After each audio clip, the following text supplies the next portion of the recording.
मीनाताई ठाकरेंच्या पुतळ्यावर रंग फेकल्याप्रकरणी एका संशयिताला पोलिसांनी घेतलं ताब्यात। सीसीटीव्हीच्या आधारे संशयिताला घेण्यात आलं ताब्यात। संशयिताची चौकशी सुरू। स्वर्गीय मीनाताई ठाकरेंच्या पुतळ्यावर रंग टाकणारा आरोपी ठाकरेंच्या कार्यकर्त्याचा चुलत भाऊ। प्रॉपर्टीच्या वादात ठाकरेंचा हस्तक्षेप होत असल्याच्या रागामधून रंग टाकल्याची कबुली। मनसेसोबत युतीचा निर्णय आम्ही घेऊ, तुम्ही तयारीला लागा। मुंबई महापालिका निवडणुकांसाठी उद्धव ठाकरेंच्या शिवसैनिकांना सूचना।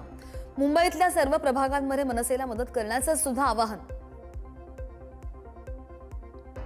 ठाकरे बंधूंच्या हातात सत्ता गेली तर मुंबईमध्ये खान महापौर होईल, अमित साटम यांची टीका। तर बाळासाहेब ठाकरेंच्या वेळी सुद्धा शेख देवरा महापौर उपमहापौर होते, भावनांशी खेळू नका, बाळा नांदगावकर यांचं प्रत्युत्तर। कल्याणच्या शहाडमध्ये बॅनर लावण्यावरून भाजप आणि शिंदेंच्या शिवसेनेत राडा। एकमेकांना केली मारहाण। खडकपाडा पोलीस ठाण्यात परस्पर विरोधी गुन्हे दाखल। विरोधी पक्षनेते राहुल गांधी आज पत्रकार परिषद घेणार। निवडणूक आयोगासंदर्भात हायड्रोजन बॉम्ब फोडणार असल्याची माहिती। नवे कोणते आरोप करणार याकडे लक्ष।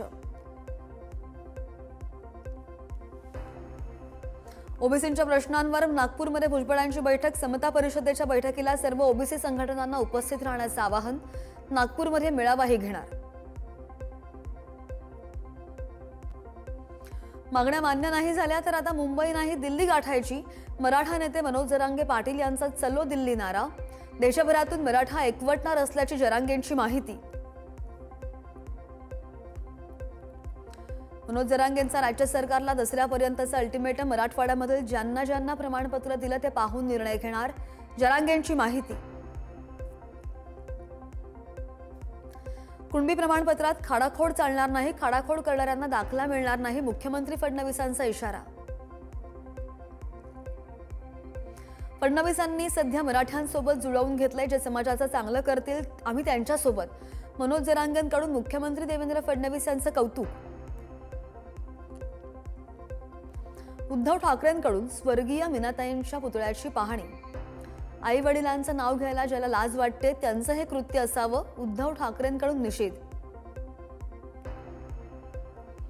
घटनेला राजकीय रंग देणं योग्य नाही, मीनाताईंच्या पुतळ्यावर रंग फेकल्याप्रकरणी मुख्यमंत्र्यांची प्रतिक्रिया।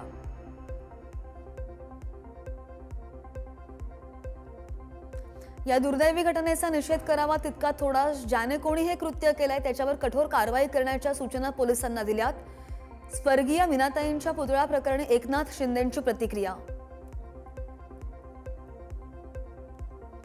रंग टाकल्याचं प्रकरण घडलं आणि त्यानंतर ठाकरेंची शिवसेना ऍक्शन मोडवर। आज पुतळ्याच्या परिसरामध्ये सीसीटीव्ही लावणार, तर पुतळ्यावर राहणार सीसीटीव्हीची नजर।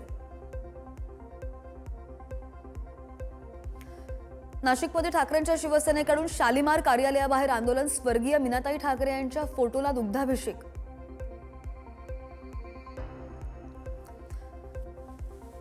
घोडबंदर रोडची वाहतूक कोंडी टाळण्यासाठी सकाळी 7 वाजल्यापासून रात्री 12 वाजेपर्यंत अवजड वाहनांना बंदी। शिंदेंच्या आदेशाची आजपासून अंमलबजावणी न झाल्यास मनसेचा आंदोलनाचाही इशारा। बीड रेल्वे स्थानकावरून बीड अहिल्यानगर पहिली रेल्वे मार्गस्थ। अनेक दशकांच्या प्रतीक्षेनंतर बीडवासियांचं रेल्वेचं स्वप्न पूर्ण। कोकणच्या रोरो सेवेला दसऱ्याचा मुहूर्त। तिकीट दर 2,500 ते 9,000 असण्याची शक्यता। जयगड आणि विजयदुर्गचा थांबा।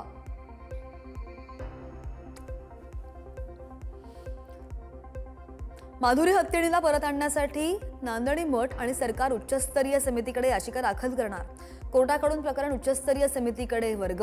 समितीच्या अहवालानंतर कोर्ट निर्णय देणार।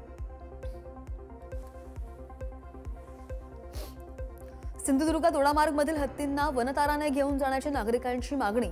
ओमकार हत्तीकडून जिल्ह्यामध्ये शेतकऱ्यांचं मोठं नुकसान। केळी, आंबा आणि काजूंच्या बागांचं नुकसान। शनी शिंगणापूर नंतर आता साई संस्थांच्या नावाने बनावट वेबसाईट्स। साई संस्थांकडून पोलिसांमध्ये तक्रार दाखल। सायबर शाखा करणार तपास। जळगावच्या सराफ बाजारामध्ये सोन्याच्या दरांमध्ये वाढ। सोनं तोळ्यामागे 800 रुपयांनी वधारलं। सोन्याचे दर प्रतितोळा 1,14,000 ज्येष्ठ इतिहास संशोधक आणि शिवचरित्रकार गजानन भास्कर मेहेंदळे यांचं 78व्या वर्षी निधन. पुण्याच्या वैकुंठ स्मशानभूमीत होणार अंत्यसंस्कार. अजित पवारांच्या हस्ते कुणबी प्रमाणपत्रांचं वाटप. हैदराबाद गॅझेट अंमलबजावणीनुसार पहिलं कुणबी प्रमाणपत्र वितरित. या आंदोलनादरम्यान आत्महत्या केलेल्या व्यक्तीच्या कुटुंबियांना सुद्धा आर्थिक मदत. लातूरमध्ये कुणबी नोंद आढळलेल्या 2 जणांना कुणबी प्रमाणपत्रांचं वाटप. पालकमंत्री शिवेंद्रसिंहराजे भोसले यांच्या हस्ते प्रमाणपत्रांचं वाटप. मराठवाडा मुक्तीसंग्राम दिनाचं औचित्य साधत परभणीमध्ये पालकमंत्री मेघना बोर्डीकरांच्या हस्ते 15 कुणबी प्रमाणपत्रांचे वाटप. लाभार्थ्यांनी मनोज जरांगे पाटील यांचे मानले आभार. कळमनुरीमध्ये पार पडला ओबीसी नेते लक्ष्मण हाकेंच्या उपस्थितीमध्ये एल्गार मोर्चा. हजारोंच्या संख्येने ओबीसी बांधव मोर्चामध्ये सहभागी. जालन्यामध्ये धनगर उपोषणकर्ते दीपक बोराळे यांच्या आमरण उपोषणाला सुद्धा सुरुवात. धनगर समाजाला अनुसूचित जमाती प्रवर्गातून आरक्षणाची अंमलबजावणी करा, दीपक बोराळेंची मागणी. वाशिममधील मानोरा शहरामधील तहसील कार्यालयावर बंजारा समाजाचा मोर्चा. एससी प्रवर्गातील आरक्षणाच्या मागणीसाठी सकल बंजारा समाजही आक्रमक. जालन्यामध्ये बंजारा समाज बांधवांचा रास्ता रोको आंदोलन. बंजारा समाजाला अनुसूचित जमाती प्रवर्गातून आरक्षणाची अंमलबजावणी करण्याची मागणी. सोलापूरमध्ये पावसामुळे 47,266 हेक्टरवरच्या पिकांचं मोठं नुकसान. सीना आणि भीमा नदीवरील 15 बंधारे पाण्याखाली. परभणीच्या धानोरा काळे येथील पुलावर गोदावरी नदीचं पाणी. नागरिकांकडून जीवघेणा प्रवास. पूर्ण परभणी मार्गावरील वाहतूक बंद होण्याची नागरिकांना भीती. पुरामुळे अकोल्यामधील मूर्तिजापूर कारंजा मार्गावरील वाहतूक पूर्णपणे बंद. मार्गावरील वाहतूक बंद झाल्यामुळे नागरिकांना मोठा त्रास. प्रशासनाकडून परिस्थितीवरही लक्ष.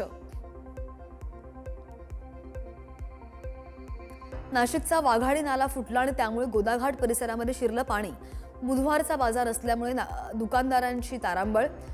अग्निशमन दलाच्या कर्मचाऱ्यांनी अडकलेल्या दुकानदारांना बाहेर काढलं. लातूर जिल्ह्यामधील जळकोट तालुक्यात पुराच्या पाण्याचा अंदाज न आल्यामुळे तिरू नदीमध्ये 3 तरुण वाहून गेले. बेपत्ता तरुणांचा शोध सुरू. परभणीच्या उखळी खुर्दमध्ये ढगफुटी सदृश्य पावसाचा हाहाकार.